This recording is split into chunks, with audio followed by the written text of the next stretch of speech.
And parents, आज हम शेख रोशनी इनके साथ बातचीत करने वाले हैं और उनके पेरेंट्स के साथ बातचीत करने वाले हैं। कल जो स्टैंडर्ड 10 सीबीएसई बोर्ड का जो रिजल्ट लगा उसमें उनको 96.4% मिले हैं और डिस्ट्रिक्ट में वो टॉप 10 स्टूडेंट्स में उन्होंने रैंक हासिल किया है। तो ये जो एक ग्रैंड सक्सेस उनको मिला है, इस ग्रैंड सक्सेस के पीछे उनका जो जिसे हम बोल सकते हैं सफलता का राज क्या है, तो वो हमें जानना है, जिस वजह से आने वाले जो 10 स्टैंडर्ड के बच्चे हैं उनको वो प्रिपरेशन करने में आसानी होगी। तो मेरा रोशनी को पहला सवाल ये है कि ये जो 96.4% या जो आपको परसेंटेज मिला है उसके लिए आपने ऐसा स्पेशल प्लान क्या डिजाइन किया था जिस वजह से आपको ये परसेंटेज हासिल हुआ? सर, पहली बात तो ये कि मुझे एक करेक्ट पाथ मिला कि मुझे किस टाइप से स्टडी करनी चाहिए, मुझे कौन से नोट्स फॉलो करने चाहिए। ट्यूशन से जो नोट्स मिले थे मैंने वो लाइन टू लाइन रीड किए थे। उसमें जितने क्वेश्चंस थे, बोर्ड के question, special very short type question, objective question, मैंने हर टाइप के क्वेश्चन सॉल्व किए थे। और जैसे आपने कहा था वैसे मैंने समरी भी निकाली थी। तो फिर एग्ज़ाम के टाइम पे मुझे रिविजन के लिए बहुत ईजी हुआ और मैंने सब ऐसे रीड किया था और मुझे बहुत बार रिविजन हो गया था स्कूल में, ट्यूशन में। और जब क्वेश्चन पेपर प्रैक्टिस होती थी, अलग अलग टाइप के पेपर हम जब सॉल्व करते थे ट्यूशन स्कूल, तो वो पेपर में भी मैंने बहुत सारा मतलब जो स्टडी होती थी उसमें क्या मिस्टेक हो गई वो घर पे जाके चेक किया था और फिर मेरी कहाँ मिस्टेक हो गई उससे सुधारने का मैंने बहुत ट्राई किया और ऐसे ही। ओके, मींस कहीं ना कहीं पे एक बहुत बड़ा प्रॉपर शेड्यूल प्लान उसने बनाया था जिस वजह से ये सफलता उसे मिली है। अब मुझे ये पूछना है कि आप डेली नियर अबाउट कितने आवर्स स्टडी करते थे? बिकॉज बहुत सारे बच्चों का एक मन में डाउट रहता है कि 10 घंटे पढ़ाई किया तो रिजल्ट आता है, या आपने ऐसा किया कि बाबा रेगुलर स्टडी, कम hour but well plan regular study, कौन सा पैटर्न आपने फॉलो किया?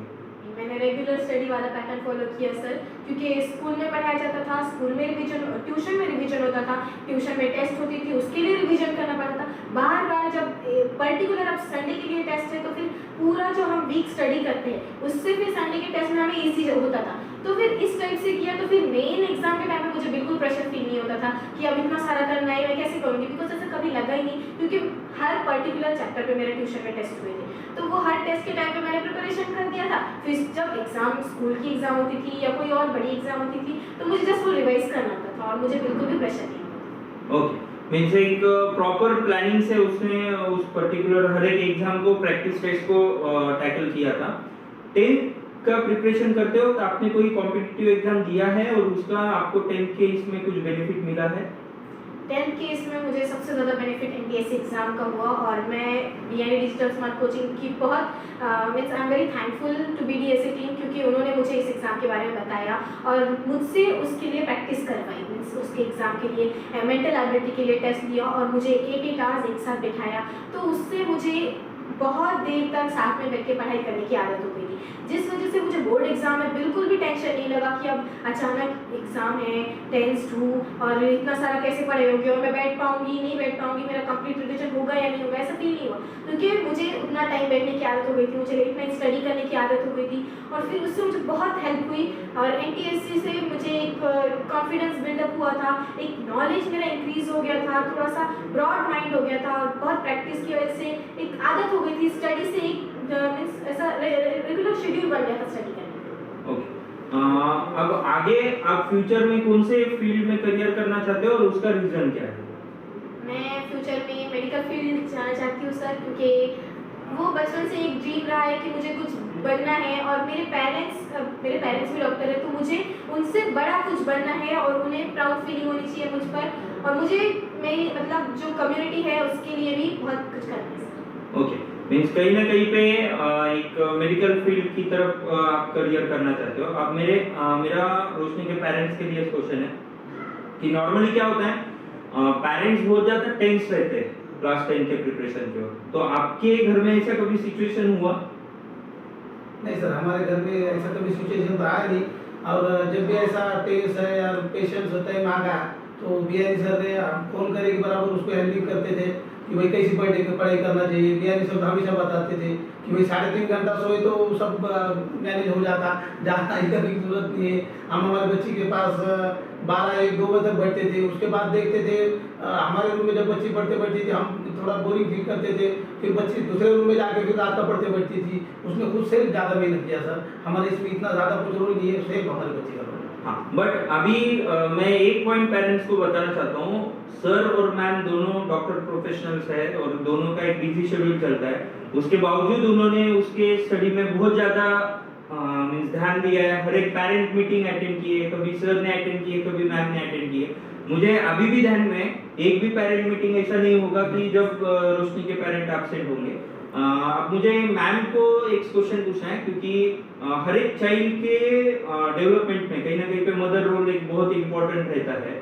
तो मैम कभी ऐसा सिचुएशन हुआ कि उसने आपके पास आके बोला कि मुझे 10th का बहुत ज़्यादा टेंशन आ रहा है, और उस सिचुएशन को आपने हैंडल कैसे किया, या फिर पूरा साल भर आपने रोशनी को मोटिवेटेड कैसे रहे?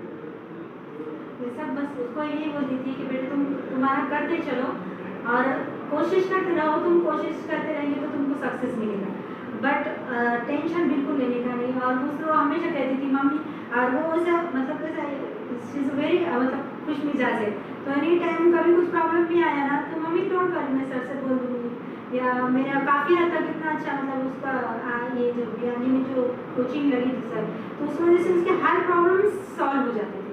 तो ऐसा कोई कभी ऐसा कोई बड़ा इशू नहीं आया कि मुझे उसको ऐसा बहुत ज़्यादा मोटिवेट करना पड़ा या बहुत ज़्यादा ये करना पड़ा। कभी भी बोलती थी कि मम्मी ऑलरेडी हमारे ट्यूशन्स में मोटिवेटिंग क्लासेस रखते हैं सर, तो उससे मैं ऑलरेडी उसका काफ़ी हद तक उसका मेंटल जो डिप्रेशन था वो चले जाता था। कभी कुछ ऐसा प्रॉब्लम्स आता भी था तो चले जाता था।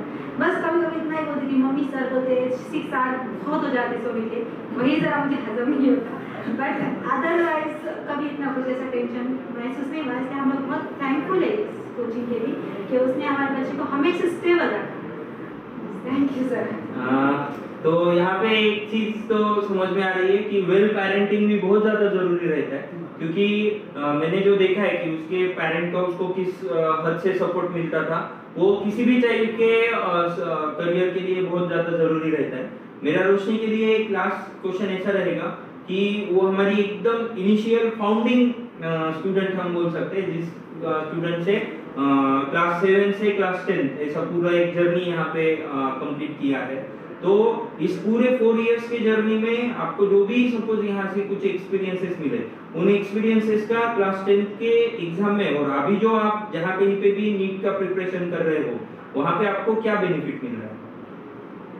जैसे कि मम्मा ने बताया कि यहाँ पे हमेशा मोटिवेटिंग लेक्चर्स होते रहते थे, और तो उससे बहुत मोटिवेशन हो रहा था। मतलब अगर हम थोड़ा सा भी मीन्स कहीं लेवल कम हो जा रहा है, हमारा डिमोटिवेट हो जा रहा है कि सर लेक्चर्स हो जाते थे, और फिर लेक्चर्स की वजह से बहुत अच्छा मोटिवेशन होता था और पढ़ाई के लिए बहुत हो जाता।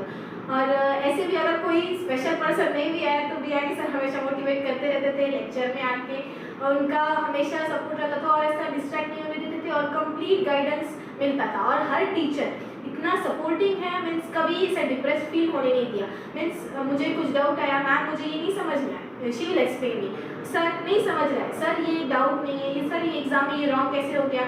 तो कभी ऐसा गुस्सा वो मुझे कभी लगा ही नहीं। और मुझे हमेशा इंस्टीट्यूशन से सपोर्ट मिला। यहाँ पे जो संडे की टेस्ट होती थी वो बहुत हेल्पफुल रही, नोट्स जो मिले थे वो बहुत इंपॉर्टेंट रहे। मैंने बुक से ज़्यादा नोट्स मीन्स प्रेफर किए।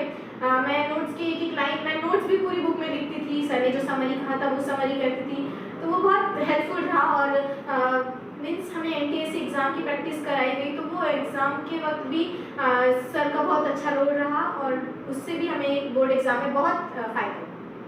और अभी भी जब हम आगे नीट की प्रिपरेशन कर रहे हैं तो वहाँ पे भी जो मीन्स सब साथ में होते हैं, means semi state board, state board, CBSE ICSE सब बच्चे साथ में होते हैं। और हमने NTSC के लिए जो स्टेट बोर्ड की पढ़ाई की थी वो भी हमें बहुत यूज़फुल हो रही है। मीन्स हमें नॉलेज है कि हाँ ये कंसेप्ट कुछ होती है, मीन्स हम कुछ कोई कंसेप्ट से अनअवेयर नहीं है। तो NTSC की एग्ज़ाम की वजह से हमें उस कंसेप्ट का भी नॉलेज हुआ, और अभी हम बहुत अच्छे से जो हमारे जो टॉपिक्स है 11th-12th के जो टॉपिक्स है उससे अच्छे से टैकल कर पा रहे।